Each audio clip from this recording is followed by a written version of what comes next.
सत संगत जी प्यार नाल कहना धन निरंकार जी शब्दी बाणी नू भी सुन रहे ने, चाहे वो गीत रूप च या स्पीच रूप जो भी उन्हां दा माध्यम रहा है, तां गल एक ही, इशारा एक ही, जो भी ये निरंकार परमात्मा ये हमारे अंग संग बसता है और हम सब उसकी अंश हैं। तो कैसे ये जो अभी हमने अवतार बानी का ये जो शब्द अभी सुना भी, जिस पे अभी और भी विचार होंगे, तो ये पंक्ति में कि ये अगर सात संगत की महिमा के ऊपर है कि कैसे अगर ये सात संगत में अगर हम आते हैं तो हमारे चेहरे पे ये जो नूर है, सिर्फ अगर हम उदाहरण ये देखें कि काफ़ी बार हमें कोई ऐसे सज्जन मिल जाते हैं कि उनका हमें चेहरा देखकर ही, चाहे उनसे बात भी ना की हो, तो भी ऐसे लगता है कि इनका अंदर कुछ अलग है और उनका चेहरा जो इतना ऐसे नूर उसमें से निकल रहा होता है। तो वो जो है बात की कैसे सात संगत की ही महिमा है कि किस तरह अगर हम संगत आते हैं, जो सारे यहाँ ये अमोलक वचन सुनने को मिलते हैं, तो वो जब हम अपने जीवन में उतारते हैं, वो एक एक शब्द को एक एक कर्म में ढालते हुए, तो अपने आप वो जो मन में चैन आता है, ये चेहरे पे एक सहज भाव होने की वजह से एक ये जो नूर आता है कि हर पल ये जो आनंद की अवस्था होती है उसको प्राप्त कर लेते हैं। हाँ जी। साध दी संगत कर ले बंदे मैल दिलां दी दूर करे। तो यही जो सात संगत में हमारी सिखलाई होती है, हमारे को सिखाते हैं कि मन में हमें किसी के लिए भी एक ऐसे भाव नहीं रखने जो पहले तो हमारे ही मन को दूषित करेंगे और बाद में जो हम भाव रखते हैं दूसरे के लिए, तो उस तक भी पहुंचने पर वो इतना उसका इम्पैक्ट जो होता है कि अपना मन तो गंदा किया ही, उसको वो शब्द भी कड़वे बोले और आगे उसको भी वो जो सुनने वाला है आगे व्यक्ति, उसके ऊपर भी वो जो उसके मन को बाद में ठेस पहुंचेगी। तो हम जितना संगत में आएंगे ये हम इन कमियों से दूर उतना रहेंगे। हाँ जी। साध दी संगत कर ले बंदे दुख दलिदर होवन दूर। ये जिंदगी में ये जब अब तक हमारा जीवन है, ये उतराई चढ़ाई तो आती ही रहनी है, तो फिर ऐसा क्यों कहा जा रहा है कि दुख दूर होगा? ये सिर्फ इसलिए कि ये जब हमें ब्रह्म ज्ञान मिल जाता है, हमें अपना असली पहचान अपनी समझ आ जाती है, ये प्रभु परमात्मा निरंकार हमारे चारों ओर है, ये एहसास हर पल जब रहता है, तो उसके बाद हम जब मान लेते हैं कि ये निरंकार पूरा है, इसका किया सब पूरा है, तो अगर ये हमारी जहाँ ज़िंदगी है, चाहे हमारे मटीरियलिस्टिक रूप में या स्वस्थ रूप में या कोई भी ऐसी चीज़ जो हमें उस समय लग रही हो कि हमारे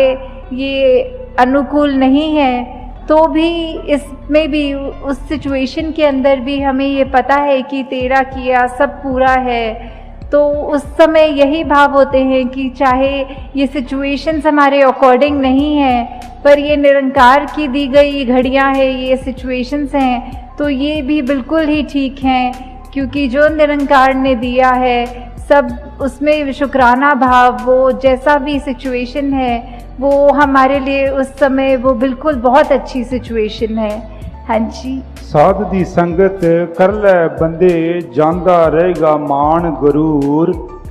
तो संगत में हम जितना आते हैं, हम अपने विकारों के ऊपर काम कर सकते हैं। वो बातें ये एक तरह से जो मोती हैं इस इतने बड़े तालाब में, वो उसको चुन चुन के जिसमें एक एक मोती की वैल्यू इतनी आ रही है, तो मन से हमारे जो भी खामियां हैं वो सब दूर हो जाती हैं और सिर्फ ये अच्छे भाव ही जो ये सब संत महात्माओं के साथ जो आप सब ब्रह्म ज्ञानी यहाँ बैठे हैं, तो किस तरह वही भाव हैं जो ज़िंदगी को तब्दील कर सकते हैं। जहाँ मन में हमेशा प्यार और ऐसी अच्छी भावनाएं होनी चाहिए और बिल्कुल भी ये गुरूर और उस तरह की खामियां नहीं होनी चाहिए। तो ये सब हमें फिर सत्संग की इम्पोर्टेंस के ऊपर ही दर्शाते हुए कि ये सब भी फ़ायदे हमारे तब तक जीवन में हैं जब तक हम सच्चे मन से सत्संग आके सत्संग को सत्संग की तरह करके सिर्फ वो ना समझकर कि आए हैं और इतने से इतने बजे तक का अनाउंसमेंट है सत्संग का, तो आए बैठे सुने चले गए, पर वो सब हमें अपनी लाइफ में इम्प्लीमेंट करना है। जब तक सुनकर उनको कर्मों में नहीं ढालेंगे, अपनी सोच को नहीं बदलेंगे, तब तक वो शब्द सिर्फ शब्द तक ही रह जाएंगे। हाँ जी। साध दी संगत कर ले बंदे अण डिठा रब पाएगा। तो जब हम ये संतों के बीच में विचरण कर रहे हैं अपना ये संगत में, तो ये हमें क्या, हर एक जो संत है ब्रह्मज्ञानी है वो परिचित है इस प्रभु परमात्मा निरंकार से। सबने रूबरू होकर आमने सामने ये परमात्मा को जहाँ देखा है, और वहाँ कहा भी जाता है कि ये परमात्मा को कोई नहीं देख सकता, पर यहाँ इतने दावे से अवतार वाणी में ये अगर अंकित है कि ये अनडिठा दिखेगा, तो उसका मतलब क्या है कि हम जब तक अपने आप को सरेंडर नहीं करते, ये हमारी जिज्ञासा कि हमारी असली पहचान, हमारा मकसद, हम क्या इस जीवन में करने आए हैं और किस से आए हैं, किस में जाना है, जब तक वो अपना नहीं समझेंगे, सिर्फ ये शरीर तक ही में सीमित हो जाते हैं कि ये शरीर ही मैं है। पर ऐसा नहीं है, जो आत्मा है ये तो शरीर से बहुत ऊंची है, ये इसी परमात्मा का अंग है जो हमारे अंदर है। तो कैसे हमें ये ब्रह्म ज्ञानियों के संग करने से ये ज्ञान की दात अपनी झोली में भी मिल सकती है। हाँ जी। साध दी संगत कर ले बंदे फलदा फुलदा जाएगा। तो ये फलदा फुलदा का भाव जो होता है कि कैसे हम खुशी हर समय की वो ले सकते हैं कि अगर कुछ ऐसा भी है जो हमारे को ठीक नहीं लग रहा, हमारा मन परेशान होने की बजाय उस घड़ियों में भी कैसे खुशी ढूंढे। तो ये सब तभी है जब हमारे मन में वो कामनेस होगी, हमारे मन में ये सिर्फ अपने आप को सेल्फ फोकस्ड रख के कि हमने सत्संग आना है, अपना सुधार करना है, दूसरों की कमियों पे उंगली नहीं, उनकी कमी नहीं देखनी, बल्कि अपने आप को देखना है। तो ये हम तब तक ही प्रफुल्लित होंगे जब तक हम ये सत्संग सुनकर अपने अंदर ही वो भावों के अंदर उजाला पैदा करें। जी। साध दी संगत कर ले बंदे पीवेंगा तू अमृत रस। तो सत्संग में हर कोई बोल जो भी बोला जाता है वो अमृत के समान होता है कि कैसे ये जो अमृत है इतनी कीमती, ये ऐसा वो उसको सिग्निफिकेंस तो अमृत का हमेशा एक होली वाटर जल की तरह लिया जाता है, पर संतों के वचन इतने कीमती हैं कि उनकी वैल्यू भी उसी के समान की है कि अगर जैसे बोला जाता है कि अमृत ले लिया तो हमेशा के लिए अमर हो गए, तो वैसे ही संतों के वचनों को अगर हमने अपने मन से सुना, सिर्फ कानों से नहीं, तो ये मन हमेशा एक खुश रहेगा, हमारी अंदर आत्मा वो अमृत रूप का ये रस लेकर हमेशा के लिए ही कायम दायम रहेगी। जी। साध दी संगत कर ले बंदे हो जान पंजे तेरे वस। तो ये पंजे, ये पांच वो जो हम सुनते हैं कि ये इंद्रियां होती हैं, काम क्रोध मोह लोभ अहंकार, तो ये पांच हमारे ऊपर कैसे कभी कभी हावी हो जाती हैं। किसी ने अगर कुछ कह दिया, थोड़ा सा भी तारीफ कर दी, तो वो मन में अहंकार आ जाता है। कभी तो उस एक्सटेंट तक भी आ जाता है कि वो इतना सूक्ष्म होता है, हमें पता तक नहीं लगता कि कैसे हमारे अंदर किसी की तारीफ ना भी करे हुए हमें अपना गुण कोई खुद ही अगर रियलाइज हो जाता है, तो वो हमारे जैसे बोलते हैं सर पे चढ़ जाती है बात कि कैसे वो धीरे धीरे वो हमारा अहंकार का रूप ले लेता है। वैसे ही अगर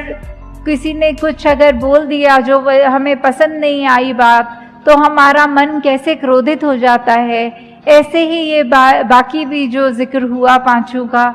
तो कैसे हमारे मन में ये अगर हम पर हावी हो रही हैं तो हमारा बिल्कुल उसमें क्या योगदान, ये जो हमारे अंदर चेतना है हम उसको कितनी इस्तेमाल कर रहे हैं। जैसे उदाहरण के तौर पे अगर कोई बोलते हैं कि जंगली घोड़ा जो बेलगाम है वो इधर उधर भाग रहा है, पर जब उसमें लगाम लगाकर एक एडजस्ट किया जाता है अपने हाथों से, घोड़सवार उस पे चढ़कर फिर वो किसी भी डायरेक्शन में उस घोड़े को ले जा सकता है। तो वैसे ही हमने अंदर ये चाहे कितने इमोशंस हैं ये हम फील करते हैं, पर हमने इन इमोशंस के वश में नहीं होना, इन इमोशंस को अपने कंट्रोल में रखना है। और ये तभी हो सकता है जब हमें हर पल ये एहसास हो कि ये निरंकार हमारे अंग संग हमेशा हैं, तो हम जानबूझ के कोई भी ऐसी गलती नहीं करेंगे, कोई भी ऐसा भाव मन में नहीं लाएंगे